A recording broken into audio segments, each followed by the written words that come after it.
of color at about 42% of meat plant workers are Latino and Hispanic. The average wage is about $19 an hour.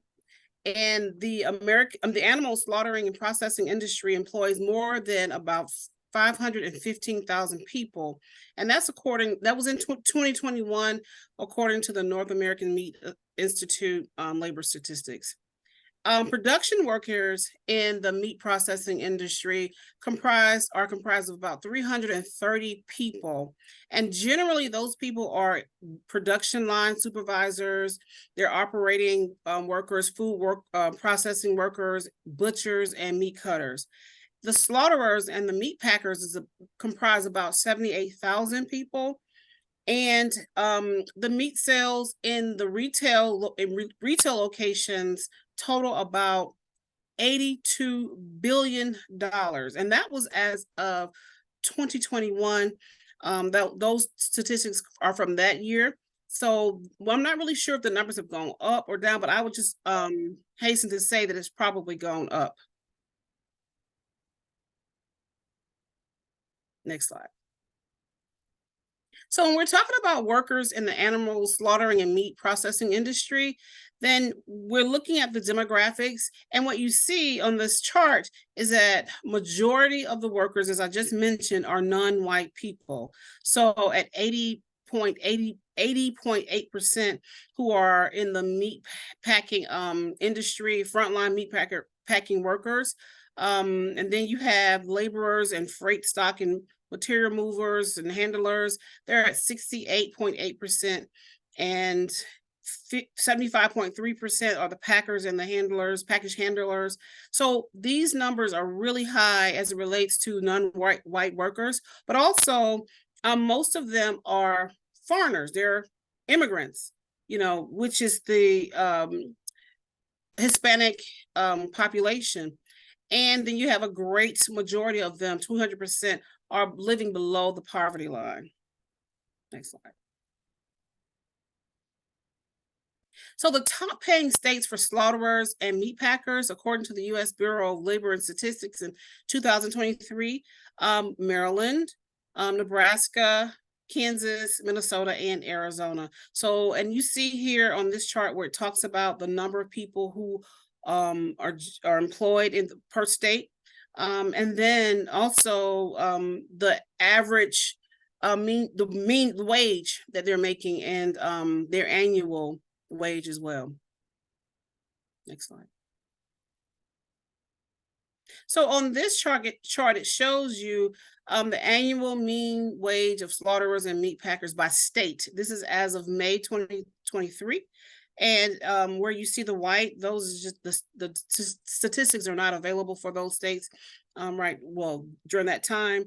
And when you see in Alabama, which is denoted by the light green color, so the average mean wage the annual mean wage, is between 19,760 and $34,540. Well, it doesn't really sound like a whole lot, but according to statistics in Alabama, medium income is about $19,000.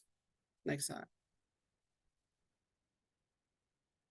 So the labor shortage and its impact. So there are some possible factors that are related to the turnover rate. And prior to COVID, the meat processing industry had a high turnover rate in employment. However, these conditions worsened during COVID, and they haven't quite gotten to where they once were or need to be. But some of the factors that may impact the occupational health concerns, or that may impact the turnover rate, relates to the physical considerations. And that would be things like the lifting. So when you're thinking about a carcass, one carcass could be 15,000 pounds, and then you have knives in the, I said 15,000, but 1,500. And then you have knives, and with the knives, you have greater risk for amputations and just getting injured in that way. And then other health concerns. And when we were talking about COVID, even now, even though we're sort of post-COVID, we're sort of not, So when they're working in close quarters, there's a greater risk for disease, spread of diseases like COVID and any other highly contagious diseases like RSV and that sort of stuff. And then there's some ethical issues as it relates to what might be leading to the shortage. And what I mean by ethical issues, when you're on that line, then it has been said that it's hard for them to get restroom or bathroom breaks and that sort of stuff. So those are ethical things that have to be considered. And then when you look at the work versus the pay, although, if you're straight out of high school and you have this trade and you're working in the meatpacking industry, then $19 may not be so bad. But when you compare that with the work conditions, then it tends to look a little like the wage and the work aren't compatible. Next slide, please. So strategies for retaining skilled employees. So some companies, and when I say some company, I'm talking about the heavy hitters in the meat processing industry, the Cargills and the Purdue's and a couple of others. What they've decided to do, or what they've considered doing, is adjusting the work schedule with fewer days but longer hours. So you may work 4 days a week, but you're working maybe 10 hours during that day. And then also paying workers for 40 hours for the workers to get paid, but they're only working 36 hours of work. So they get paid for 40 hours, but they're only working 36 hours. And they're also considering, or they've implemented, moving more shifts to days and weekends. So that helps people to be at home more with their children and that sort of stuff. So you're not really on a rotating shift, and which causes complications, and more than likely, when you're away from home during the weekends and you're having issues with babysitters, so that may lead to greater turnover rates, but also limiting the weekends and evening shifts, as I just mentioned, for those reasons. And then also increasing the hourly rates of pay for the people who are in the industry. Next slide, please. So when we're talking about technology, we can't talk about anything workforce development or workforce period without talking about technology and automation, and in this case, the meat processing business. So the future implications. So the fact of the matter is, AI and technology is here to stay. We have got to learn how to adjust to it. It is here to stay. So while technology and automation has been the answer to some of the issues that the workforce is facing in the meat processing industry, it doesn't quite solve the problem. And here's what I mean. So the AI and technology has solved the problem because you have the machines that are helping. The machines are machines, and they don't work like humans. Well, because they don't work like humans, then there's a whole nother set of problems or issues that are surrounding AI and the technology in the meat processing industry. So although it may be the most viable option, because if you have people shortages, but you still have technology or robots to stand in the stead of humans, then it solves that problem. But it's also replacing the people who are needing to be in the workforce. So AI is here to stay, as I just mentioned it. So Cargill and Tyson Foods, Purdue, there are some of the ones who have implemented more robotics into the meat processing business. And so, as I mentioned here, each have implemented these technologies into their day-to-day business operations, though not without challenges. So some of the challenges are the cost. So when you're thinking about technology and robots, they're expensive. So that is an issue that they're confronted with in terms of implementing those into their day-to-day processing, but also the size. So when I speak about size, we're talking about you have a huge machine and sometimes really small places. So you have this big machine amongst people. So that is an issue as well. So in terms of the functionality for all livestock, it may be good. The robots may be good for, let's just say, handling a pig, and butchering a pig or whatever, it's not necessarily the best for dealing with a cow, a livestock from a cow, because of the sizes. Their sizes vary so much. So functionality is not the best. It may not, the robot may not trim as well, so you're losing more meat. So that's an issue. And the adaptability for the workplaces in general. And as for the future, humans must find a way to remain relevant, and we must deal with the technology that's being in place. So how do we do that? I think that we figure out how we fit within the technology, because technology is the thing that's streamlined in terms of it's streamlining the process in the meat processing business. Although without it, as I mentioned before, it doesn't have is not without some complications. So while computers will never completely replace the capacities or capabilities of humans, they do possess many qualities that make them attractive in the workplace. For example, they don't call out because they're sick, or even though they may break, they don't call out. Their kids don't have doctor's visits. They don't have children. So those are some of the pushes or the incentives to replace humans with technology and AI. Next slide. So, as I mentioned before, AI and technology is here to stay. So what we are here to encourage you to do is to look at apprenticeship programs, internship programs, technical schools, community colleges, and universities.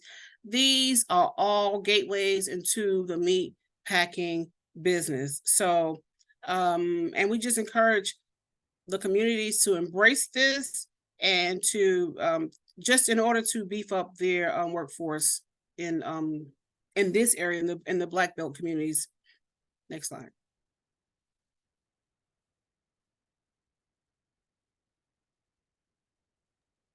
All right. So moving on into understanding, what the solutions and things may be for this, for training programs. What is offered, what needs to be understood, and then also how can we move forward with some of these things?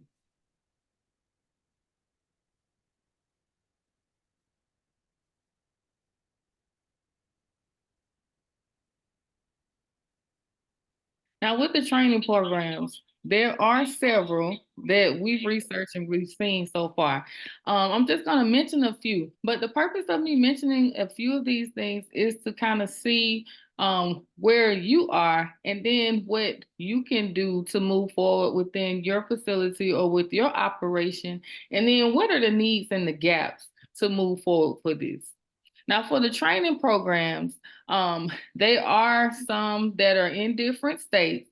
And one of the things that we're researching and looking into is, what do they offer within this area, in this region? And then also, how can it work from different places? Now, these are some of them that come from technical programs, and then also apprenticeship programs, and then what they utilize.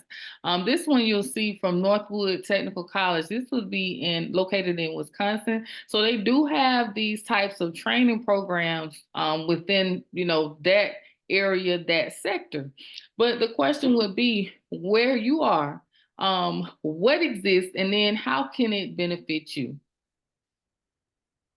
And then also, here's one from Cornell, and they have different training programs, online programs. Now, the thing about online programs, what can you take? Would you hire someone that has online training? This is just an example of what to think about. Do you want somebody, butchering or using a knife or cutting, and they did an online training program? That's just something to think about. They might have some practical hours. If they have practical hours, that is excellent. And that's, feasible with what you need, but also, what do you want? What is your ultimate goal for your program? And what things do you share that you can kind of work with, and then looking at different opportunities in different sectors. This is a program in Oregon where OSU has a meat processing training program. So if you notice the trends of what you see, you're going to see training programs that are up, that are, running, that are effective. But you want to see how that's, relevant to you. What do you need when you're looking at these things? Or how can you make your operation run effectively without, losing people? Because I know that there may be a high turnover rate, although you have a need within that industry.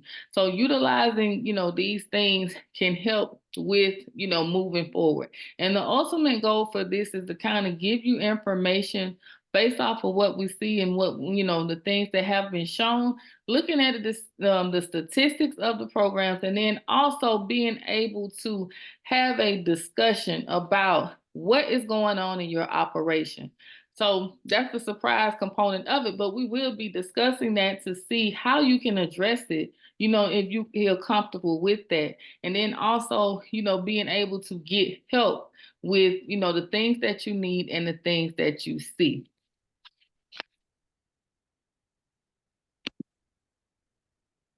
Now, this is just the online, portion of, what we see. And like I said, there are different places, different states that have different things. Now, this one you see that you have, 1.5 or an hour and a half to 3 hours of learning, and then it's accreditation for it, and then you have a final assessment, and it's also free. So a lot of these programs are set up to be free, or to, have less of a financial burden, so that you can get more interest, and then also, more assistance if needed. So these are some of the practical applications that they look for, and then, something that you can have as a certification. Now, when it comes to operational staff, professional development is one thing that's very important, but you also want to be able to, see and know how that can benefit you in what you do, either moving forward and also where you are. So that's one of the things that you think about as well. And then as far as practical applications, when you're looking at the statistics, you see some states don't even have statistics. So we know that there's a need for that area, and then also how to, solve those problems and utilize those outcomes can be something that can be, done moving forward. So I know that there are different states, depending on where you are, there may be different regulations, but there are also some things that can help benefit you, depending on if you want somebody to come in and help train your staff. If there's a place where, they can get extra certifications or get incentives. And then I know another issue is the locality. Some of these facilities, or the majority of these facilities, are in rural areas. And with rural areas, there means that, there's a disadvantage to that. But you can also make that an advantage to you when you can come in and say, hey, this is, something that can be done. This is a, great fit for you, and you can learn and move forward.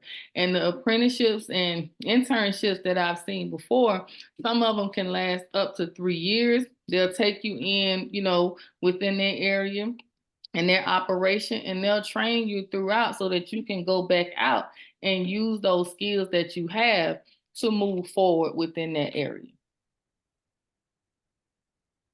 Now, these colleges also have some of these components, and then it kind of tells you, what that certificate entails. So a certificate program is very beneficial when it comes to, being able to use that on-site training or that in-person training with that. And like I said, there are several different options when it comes to certifications. And then you can also design a certification program to fit your needs. And I think that's something that, could be helpful. And then also being able to cater to what's important, and then how you're going to use it within your facility or, within the area. And it might be something also that you can think about how to get the things that you need in a practical setting with that. Now, we mentioned a lot of different programs, but I also want to make mention to the Alabama Community College System as well, since we are in the state of Alabama. So this program does, hit and hone in on looking at the meat cutter shortage. The meat cutter shortage has been, around for a good while. And being able to address this need with no cost training is very beneficial. We mentioned low cost, but no cost is very beneficial as well. So that could be something that you can tie into your operation, and then also, be able to help give incentives for doing that. Because a lot of times the turnover rates are high for many, many different reasons. So I encourage you to kind of look and see, what is going on within your area and within, the areas around you. And one of the questions that I pose is, how many small scale processing facilities, if you have one, if you don't, how many do you have around your area? And if, they're around your area, what do they offer? What does the location look like? Is it rural? What are they doing? And then how are they sustaining, their operation? So we have to look at those questions and then also address the needs for that. And I know sometimes you may be thinking, well, what is the solution? In science, we do have to find solutions to different things, but sometimes it might be something that's a quick solution, and then other times it may be something that has to be done over time. So when it has to be done over time, the research portion is very, very important. And this is why we're actually, looking into this in depth because of these reasons. And with that, we know that there is an increased need for individuals with meat and poultry skills to enter into the workforce. Collaboration, of course, is a necessity. And we're talking about research. Research is still in progress, but we want to kind of check off all the needs and then also address the issues within our area, our region, and then all the regions that we cover. So when we touch bases on that, we get, a sound view of what needs to happen. And then that way we can take it and move forward, with what's going on. And with that, I can open the floor up for questions and also discussion overviews. And feel free to unmute yourselves and talk about your needs.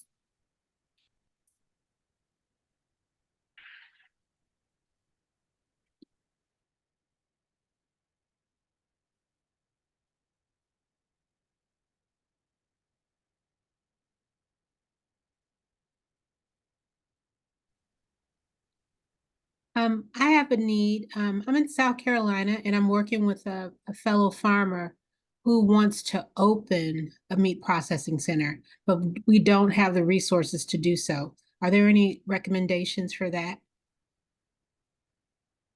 Yes, they are. We actually have the meat and poultry processing technical assistant program coordinator on.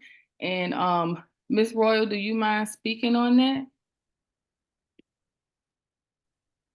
As far as looking for additional funding in North Carolina, I don't know off the top. We would essentially need to get the grants scope in loop with this. So if you want to go ahead and follow up with me, Ms. Jenkins, please, and just send me an email.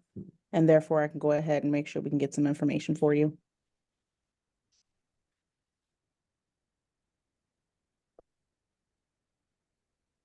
Now there is some funding essentially that just launched for the meat and poultry processing in Alabama, which essentially is a round 2. That started, I believe, on April the 15th, and applications, our final submission would be June 16th. the Alabama Alabama Meat Processing Program.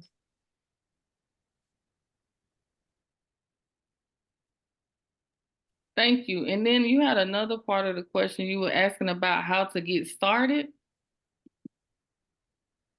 Yeah, there are some like skilled people in the community, and this is a livestock farmer. So how do we use like resources